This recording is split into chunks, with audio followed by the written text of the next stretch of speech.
Pemirsa, beralih ke informasi selanjutnya, jemaah haji asal Ogan Komering Ilir Oki, Idun Rohim yang hilang di Tanah Suci hingga kini belum ditemukan. Terhitung sudah 28 hari, petugas terus melakukan pencarian.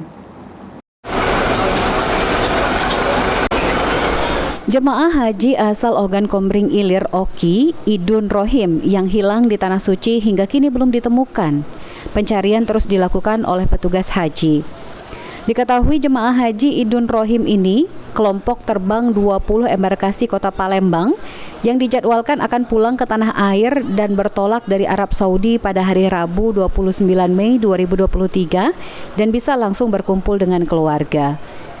Namun dari total 60 orang jemaah hingga hari ini Selasa 25 Juli 2023, Idun Rohim Zain bin Rohim, jemaah haji Oki yang hilang kontak saat wukuf di Arafah hingga kini tak kunjung ditemukan.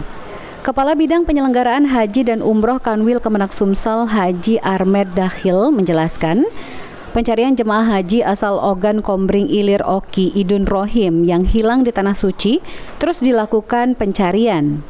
Ahmed menghimbau keluarga untuk bersabar dan berdoa yang terbaik untuk jemaah yang hilang. Saldonya sampai hari ini ada 37 jemaah, 7-nya dari Bangka Belitung, 30-nya dari Sumatera Selatan. Sementara yang hilang terus masih dicari oleh tim pencari jemaah haji yang hilang, mencari ke seluruh rumah sakit, berkoordinasi dengan pihak keamanan dan polisi. Kita berharap mohon doanya untuk masyarakat Sumatera Selatan agar jemaah ini bisa ditemukan. Irawan, PAL TV.